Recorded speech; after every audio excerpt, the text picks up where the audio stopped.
Don't move to Park City, Utah unless you can handle these 5 things. Everybody moves to Park City for the postcard, the champagne powder, the main street lights, the idea that you have finally made it. And about 90 days in, a whole lot of them are quietly calling a moving company. So let me say the thing nobody in my line of work is supposed to say out loud. Park City is one of the most beautiful places on the planet to live, and it is absolutely not for everyone. There are 5 things about living here that the brochures leave out, and if you can't handle these 5 things, please do not buy here. I mean that. But if you can handle them, you will never want to live anywhere else again.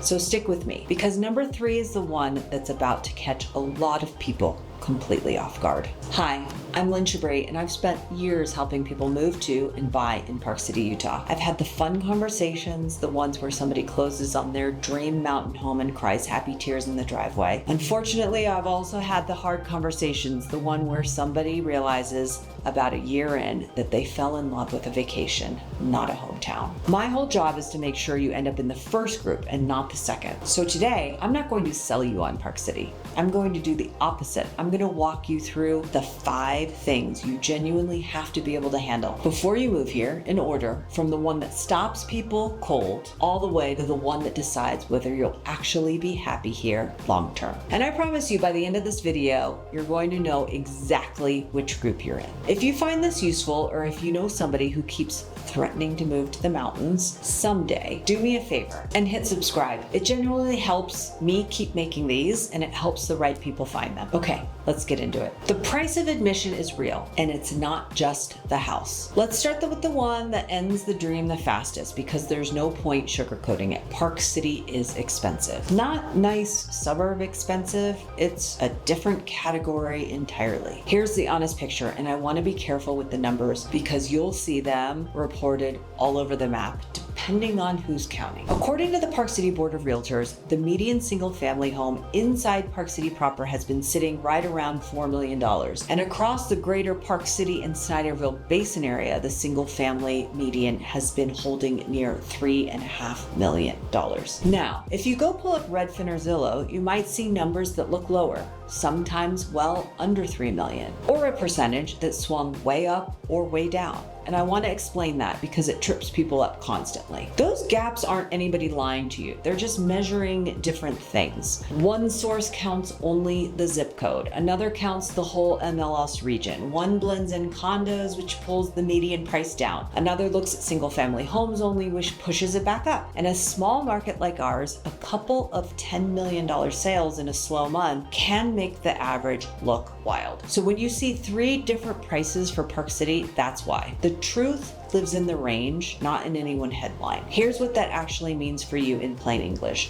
This is not a market where you casually stumble into a starter home. And here's the part that people forget until the first winter. The price tag doesn't stop at the front door. According to PayScale, the overall cost of living in Park City has run in the neighborhood of 66% above the national average. And that's driven almost entirely by housing. Everything up here costs a little more. Groceries, dining out, the guy who plows your driveway. It all adds up in a way you don't see on the spreadsheet. So can you handle it? For some people, the answer is a clean yes, and they never think about it again. For others, this is where the dream gets a reality check. And honestly, I'd rather have you hear it from me now than find out the hard way in escrow. Now, if the money side didn't scare you off, good, because the next one is a lot more fun to talk about, and it's one nobody warns you about until they're standing in their new kitchen, wondering why they're out of breath.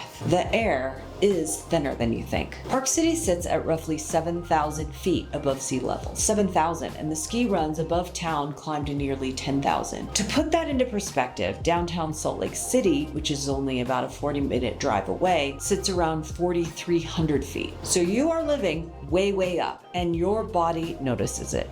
According to just about every altitude resource out there, most people coming up from lower elevations feel it in the first day or 2. Headaches, trouble sleeping, getting winded walking up a flight of stairs you would have jogged up back at home. It's called acute mountain sickness, and here's the reassuring part. For the vast majority of people, it passes in 2 or 3 days as your body adjusts, but let me tell you the stuff altitude articles skip, the stuff you only learn by living it. The air air up here is bone dry. Our humidity regularly sits under 20%, so you are dehydrated basically all the time and you don't even feel thirsty. I tell every single client the same thing. Drink more water than you think you need, and then drink some more. Get a humidifier for the bedroom before you move even a single box. Your skin, your sleep, and your sinuses will thank you. Oh, and one you'll discover the hard way if I don't warn you. Baking changes up here. Water boils at a lower temperature at altitude, so your old recipes will betray you. Your cakes will fall, your pasta takes longer, and your first high altitude Thanksgiving is going to be an adventure. I'm only half joking. Now here's my honest take as somebody who lives here. The altitude is not a deal breaker, it's an adjustment. If you're reasonably healthy, you'll be acclimated in a week and stronger for it in a month. The people who struggle are the ones who fly in, sign papers, and try to hike a peak on day 2. Do not be that person. So that's 2 down. And this is the perfect moment to pause because we're about to get into the one I think that matters most for anybody buying here right now. Okay, quick gut check.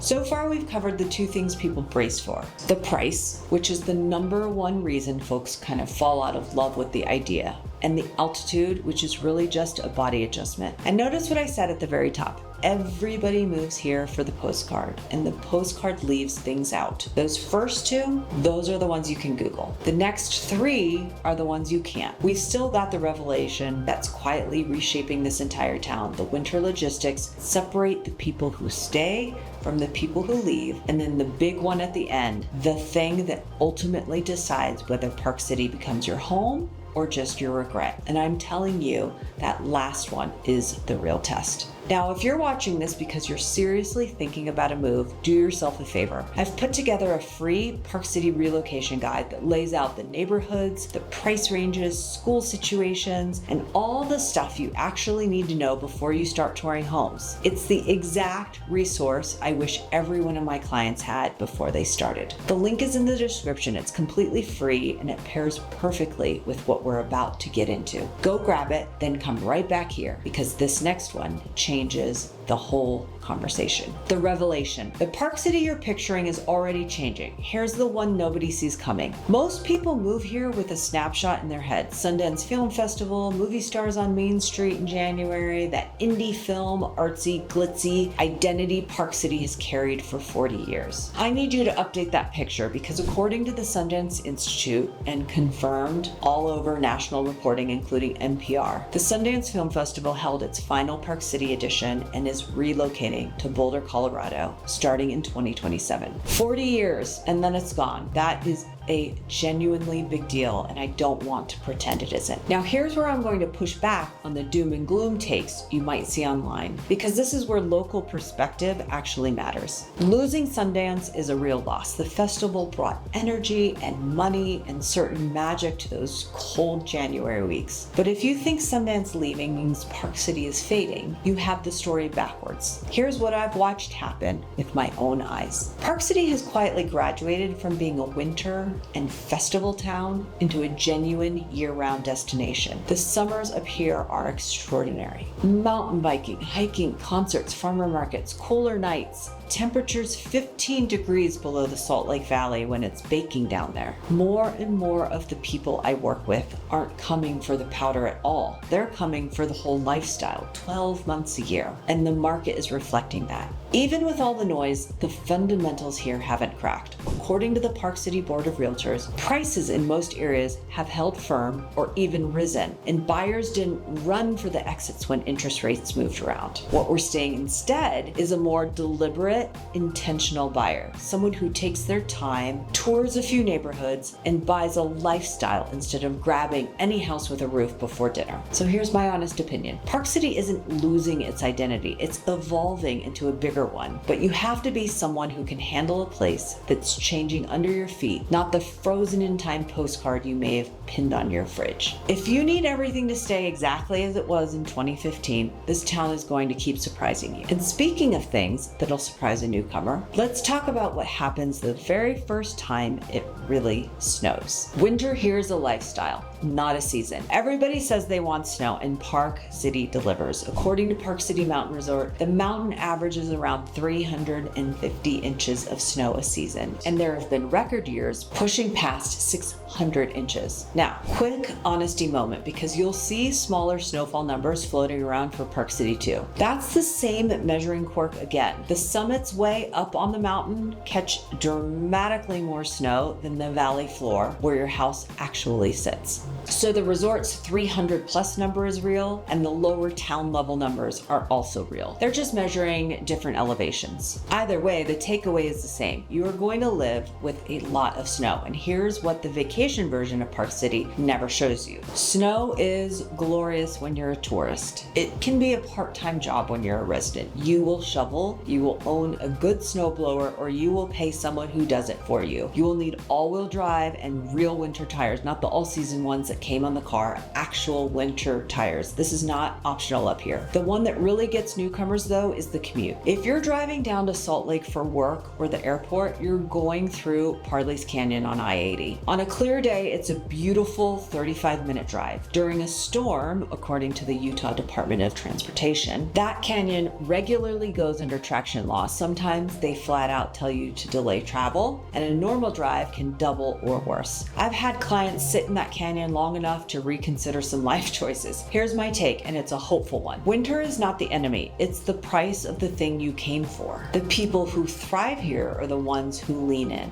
They get the right car, they build in extra time, they learn to love a slow, snowy morning with coffee instead of white knuckling it. And a small tip most newcomers miss, our free transit system up here, High Valley Transit, is genuinely excellent. And on big powder days, it's often smarter than driving. Locals know, so now you do too. So if a long, serious, 6 months out of your life winter sounds like a dream instead of a chore, you're going to be just fine. And that brings us to the last one, the big one, the one that actually decides everything. You will never have this place all to yourself. Remember how I opened it? Everybody moves here for the postcard. Well, here's the thing about a postcard perfect town. Everybody else wants it too. This is the one that quietly breaks the people who leave, and almost nobody talks about it, so I'm going to. Park City has somewhere around 8,000 full-time residents. Put on a peak ski weekend or during the holidays, the population swells many times over that. You will wait for a table at your favorite restaurant. You'll circle for parking on Main Street. The trail you fell in love with in September will have a line at the trailhead in July. You're moving into a town the whole world also considers its playground, and you may have to make peace with sharing it. And it cuts the other way too, in a way that surprises people, because so much of the local economy runs on tourism and hospitality, and the rhythm of life here follows the seasons. There's a busy season and a slower season. Some of your neighbors are here full time, and some are only here a few weeks a year, which means the house next door might be dark half the winter. Building a deep, lasting community takes a little more intention here than it does in a regular suburb. It's absolutely there, and it's one of the best communities I know, but you have to reach for it. It won't just show up at your door with a casserole. So here's the test, the one underneath all 5 of these. Can you love a place that you have to share? Can you handle the crowds in exchange for the powder, the seasons, the beauty, the fact that you get to call one of the most sought after towns in the country home? Because that's the actual deal. That's the fine print on the postcard. And I'll tell you the truth, the people I've watched fall completely, permanently, madly in love with Park City are exactly the people who answered that question with a yes. They don't resent the tourists, they remember they were one once. They share the place, and somehow it gives them even more back. So let's bring it all home. 5 things you have to be able to handle before you move to Park City. 1, the price of admission, which is real and goes well beyond the house itself. 2, the altitude, which is an adjustment, not a deal breaker, as long as you respect it. 3, the fact that this town is evolving, Sundance and all, into a bigger year-round version of itself. 4, a winter that is a full lifestyle, snow tires, shovels, canyon drives, and all. And 5, the big one, learning to love and share a place that the whole world adores. Here's my honest bottom line as somebody who lives in this every day. Park City is not for the person who wants easy, cheap, and predictable, but for the person who wants beauty, adventure, an incredible community, and a life most people only get 2 weeks a year. There is nowhere on earth like it. If those 5 things sounded like challenges you'd happily take on, then friend, I think you're going to fit right in. So here's what I'd love for you to do next. If you've watched all of that and thought, yes, that's exactly the life I want, let's talk. This is what I do, and there is no better feeling than helping the right person find the right home in a place I love this much.